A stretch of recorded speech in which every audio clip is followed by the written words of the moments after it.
Abraham Qureshi Abraham. Hi friends, അപ്പം എന്താണെന്ന് മനസ്സിലായല്ലോ. ലൂസിഫറിൻ്റെ രണ്ടാം പാർട്ടായ എമ്പുരാൻ എന്ന സിനിമയുടെ റിവ്യൂ മീൻസ് എൻ്റെ ഒപ്പീനിയൻ ആയിട്ടാണ് ഞാൻ വന്നിരിക്കുന്നത്.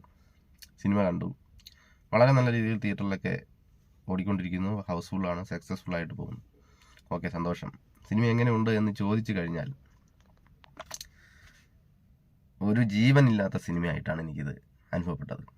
അതായത് നമ്മൾ ലൂസിഫർ കണ്ടു, നമ്മളെയൊക്കെ കിടിലം കൊള്ളിച്ച സിനിമയായിരുന്നു ലൂസിഫർ. വളരെ ഇഷ്ടപ്പെട്ടു. കാരണം ചെറിയ രീതിയിൽ കേരളത്തിലെ രാഷ്ട്രീയ പശ്ചാത്തലത്തിൽ സൂപ്പറായിട്ടത് ഇംപ്ലിമെൻറ്റ് ചെയ്യുകയും സ്ക്രിപ്റ്റ് വൈസ് ആയാലും മോഹൻലാലിൻ്റെ മാനറിസം യൂസ് ചെയ്തുകൊണ്ടും അതിൻ്റെ ബാക്കിയുള്ള പശ്ചാത്തലങ്ങൾ വളരെ മികച്ചു നിന്നതുകൊണ്ടും സിനിമ സൂപ്പർബായിരുന്നു.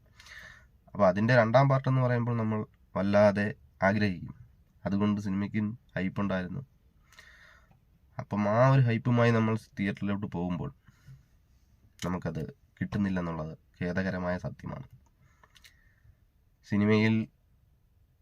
സിനിമ കണ്ടുകൊണ്ടിരിക്കാം. സിനിമയിൽ നമുക്ക് കുറേ രാജ്യങ്ങളിലൂടെ ഒക്കെ സഞ്ചരിക്കുന്നുണ്ട്. ഇറാഖ്, സൊമാലിയ, ആഫ്രിക്കൻ കൺട്രീസ്, പിന്നെ മരുഭൂമിയുണ്ട്, ലണ്ടൻ ഒക്കെ കാണിക്കുന്നുണ്ട്. പിന്നെ കാറുണ്ട്, ഹെലികോപ്റ്ററുണ്ട്, വെടിവെപ്പുണ്ട്, ഇടിയുണ്ട്, ബോംബുണ്ട്, എല്ലാം ഉണ്ട്. പക്ഷെ ഒന്നിനും ഒരു ജീവനില്ലാത്ത രീതിയിൽ നമുക്ക് അനുഭവപ്പെടുന്നു. ബോംബ് പൊട്ടുമ്പോൾ നമുക്ക് കിട്ടുന്ന ഒരു സംഭവമൊന്നും ഇതിലില്ല. എന്ന് പറഞ്ഞാൽ ചിലപ്പോൾ എല്ലാവരും ചോദിക്കും, ബോംബ് പൊട്ടുമ്പോൾ എന്താ കിട്ടാനാ എന്നൊക്കെ ചിലർ ചോദിക്കും. നമുക്കൊരു സിനിമയിൽ ഒരു ബോംബ് പൊട്ടുമ്പോൾ അതിൻ്റെ റീസൺ, അതിനൊരു പ്രത്യേക റീസൺ ഉണ്ടെങ്കിലോ എന്തെങ്കിലും ഉണ്ടെങ്കിലോ നമുക്കത് അല്ലെങ്കിൽ ഒരു ഇടി നടക്കുന്നു അങ്ങനെ നമുക്കൊരു റീസൺ ഉണ്ടെങ്കിൽ നമുക്കത് എൻജോയ് ചെയ്യാം. ചുമ്മാ കുറേ ബോംബ് പൊട്ടിയിട്ട് നമുക്ക് എന്ത് കിട്ടാനാ? അതേപോലെ ആണ് ഈ സിനിമ. ഫസ്റ്റ് ഹാഫ് അത്യാവശ്യം നല്ല ഉറക്കം വന്നു, കുറേ കാര്യങ്ങളൊക്കെ കാണിക്കുന്നുണ്ട്. ആദ്യത്തെ സീൻ, ഈ സിനിമ തുടങ്ങുമ്പോഴുള്ളൊരു സീനുണ്ട്. നമ്മുടെ രാഷ്ട്രീയക്കാരുടെ മതങ്ങളെ യൂസ് ചെയ്തുകൊണ്ട് ഇന്ത്യയിൽ നടന്നുകൊണ്ടിരിക്കുന്നതുമായിട്ടുള്ള രാഷ്ട്രീയമൊക്കെ സിനിമയിൽ പറഞ്ഞു പോകുന്നുണ്ട്. അപ്പം അതിൻ്റെ ഒരു ബേസ് ചെയ്തിട്ടുള്ളൊരു സംഭവം സിനിമയുടെ ആദ്യം കാണിക്കുന്നുണ്ട്. അതൊക്കെ പക്ക സൂപ്പർബായിരുന്നു. എന്തിനാണിത് കാണിക്കുന്നതെന്ന് ആദ്യം മുതലേ നമുക്ക് ചെറുതായിട്ടൊക്കെ മനസ്സിലാകും. അങ്ങനെ പിന്നെ അത് കഴിഞ്ഞ് കറണ്ട് ഈ കേരള രാഷ്ട്രീയത്തിലോട്ട് വരുന്നു. അപ്പോൾ അതും നമുക്കൊക്കെ അറിയാം ഈ സംഭവം ഇങ്ങനെയൊക്കെയാണ്. നേരത്തെ പറഞ്ഞിട്ടുണ്ട്. ലൂസിഫറിലടക്കം മറ്റ് സിനിമകളിലടക്കം നമ്മൾ കാണുന്നതാണ്, നമ്മൾ കേട്ടുകൊണ്ടിരിക്കുന്നതാണ്. അതൊക്കെ സിനിമയിൽ കൊണ്ടുവന്നിട്ടുണ്ട്.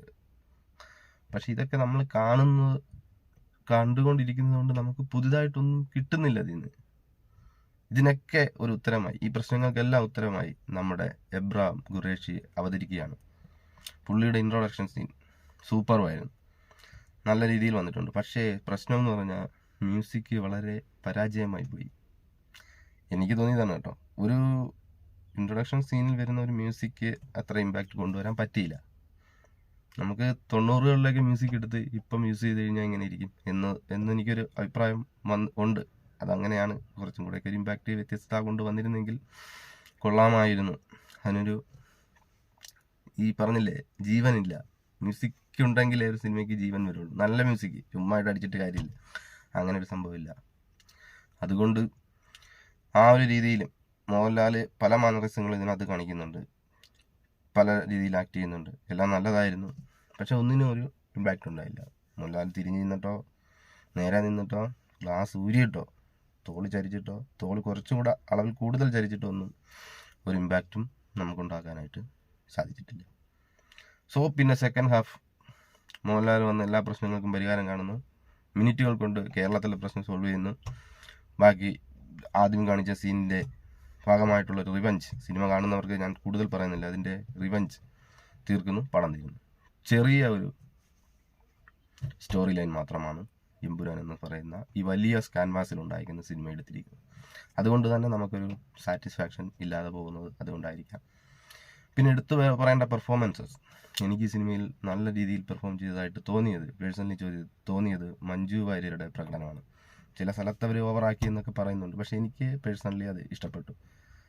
കുറച്ച് റൊമാൻറ്റിഫിക്കേഷൻ കിട്ടിയത് ആ ഒരു സംഭവത്തിലാണ്. അവർ ചില സീൻ ഒത്തിരി ഓവറാക്കിയിട്ടുണ്ട്, എന്നാലും മൊത്തത്തിൽ അവർ നല്ല ഒരു ഇവർക്കിനി ഇതിനകത്ത് എന്തായിരിക്കും റോളെന്ന് വിചാരിച്ചിരിക്കുമ്പോൾ അവർ വന്ന് നല്ല രീതിയിൽ ഒരു പെർഫോമൻസ് 2-3 പെർഫോമൻസ് കാഴ്ചവെച്ചു. അത് സത്യം തന്നെയാണ്. ടോവിനോയ്ക്ക് ഇനി എന്താണ് ചെയ്യാനുള്ളതെന്നൊക്കെ ചിന്തിച്ചുകൊണ്ടിരുന്നപ്പോൾ യൂഷ്വൽ നമ്മളൊക്കെ ചിന്തിച്ചതുപോലുള്ള ഇതാണ്. പക്ഷേ അതൊന്നും വലുതായിട്ടൊരു പ്രശ്നം വരുമ്പോൾ നമ്മൾ പേടിക്കുന്നില്ല. സിനിമയിലൊരു വലിയൊരു പ്രശ്നം വരുമ്പോൾ നമ്മൾ പേടിച്ചിരിക്കുമ്പോൾ നായകൻ വന്നത് സോൾവ് ചെയ്യുന്ന രീതിയൊക്കെ കാണുമ്പോഴാണ് സിനിമയ്ക്കൊരു ഇത് വരുന്നത്. ടോവിനോയുടെ പ്രശ്നം നമുക്ക് കാണുമ്പോഴറിയാം, ഇത് മോഹൻലാൽ വന്ന് പുല്ലുപോലെ, നമ്മുടെ എബ്രാം ഖുറേഷി വന്ന് പുല്ലുപോലെ തീർക്കുമെന്നറിയാം. അതുകൊണ്ടാണ് ഇമ്പാക്റ്റ് ഇല്ലാത്തത്, അല്ലാതെ വൾഗറായി എന്നുള്ളതല്ല പറയുന്നത്. അപ്പോൾ അങ്ങനെയാണ് സിനിമയുടെ മൊത്തത്തിലുള്ളൊരു അനുഭവം. മ്യൂസിക് എത്ര പോരാ, സ്റ്റോറിയും കുറച്ചും കൂടെയൊക്കെ എന്തെങ്കിലുമൊക്കെ ആകായിരുന്നു. പിന്നെയെന്ന് പറഞ്ഞാൽ എന്തോ എബ്രാം ഖുറേഷി എന്ന് പറയുന്ന ആള് ലൂസിഫറിൽ അവസാനം തന്നെ നമ്മൾ അറിയുന്നതാണ്. അയാൾ വളരെ പവർഫുൾ ആണെന്നും അയാളൊരു മിസ്റ്റീരിയസ് പേഴ്സൺ ആണെന്നും അയാള് ലോകത്തെ തന്നെ നിയന്ത്രിക്കുന്ന ചില ആളുകളിൽ ഒരാളാണെന്നൊക്കെ അറിയാവുന്ന നമ്മൾ എമ്പുരാൻ കാണാനിരിക്കുമ്പോൾ നമ്മൾ അത് തന്നെയാണ് പ്രതീക്ഷിക്കുന്നത്. അത് തന്നെ വരുമ്പം ചെറുതായിട്ട് നമുക്കൊന്നൊരു വിരസത തോന്നില്ലേ? അതായിരിക്കാം ഈ സിനിമയിൽ സംഭവിച്ചത് എന്നാണ് എനിക്ക് തോന്നുന്നത്. കുറെ കൂടെയൊക്കെ സങ്കീർണമായ പ്രശ്നങ്ങളും കുറച്ചും കൂടെയൊക്കെ ഡിഫിക്കൽറ്റീസ് വില്ലന്മാരുടെ ഭാഗത്തു നിന്നൊക്കെ ഉണ്ടായിരുന്നെങ്കിൽ പടം കുറച്ചും കൂടെ എറിച്ചേനെ എന്നെനിക്ക് തോന്നുന്നു. അതിനിപ്പം എഴുത്തുകാരുടെ ചിന്തയിൽ എങ്ങനെയാണെന്ന് അറിഞ്ഞൂടല്ലോ, അവരെ എങ്ങനെയാണ് ചിന്തിക്കുന്നതെന്നൊക്കെ അറിഞ്ഞൂടല്ലോ. ചിലപ്പം OTT വരുമ്പം ശരിയാവുമായിരിക്കും. ചില സിനിമകൾ അങ്ങനെയാണ്, നമ്മൾ തിയേറ്ററിൽ കണ്ട് ഇഷ്ടപ്പെടാതെ OTT വരുമ്പോൾ നല്ലതായിട്ട് പോകുന്നതും. അതുപോലെ നമുക്ക് തിയേറ്ററിൽ ബോറടിച്ച സിനിമ തിയേറ്ററിൽ നന്നായി തോന്നിയത് OTT വരുമ്പോൾ ട്രോള് കിട്ടിയ സിനിമകളൊക്കെ ഉണ്ട്. അപ്പോൾ OTT വരുമ്പോൾ ചിലപ്പം കുറച്ചും കൂടെയൊക്കെ അത് എഡിറ്ററിൻ്റെ എന്തൊക്കെ പ്രശ്നങ്ങളൊക്കെ ആയിരിക്കാം, എന്തോ എനിക്കറിയില്ലത് അതിനെക്കുറിച്ചൊക്കെ. പക്ഷേ നമുക്കിപ്പോൾ സിനിമ കാണുമ്പോൾ നമുക്ക് അന്നേരം തോന്നുന്നൊരു അഭിപ്രായം ഉണ്ടല്ലോ, അതാണ് ഞാനിവിടെ പങ്കുവെച്ചത്. അപ്പം അങ്ങനെയാണ്. അപ്പം നിങ്ങൾക്ക് സമയമുണ്ടെങ്കിൽ,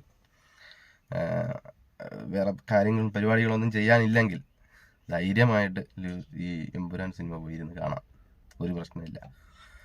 അപ്പോൾ അങ്ങനെയാണ്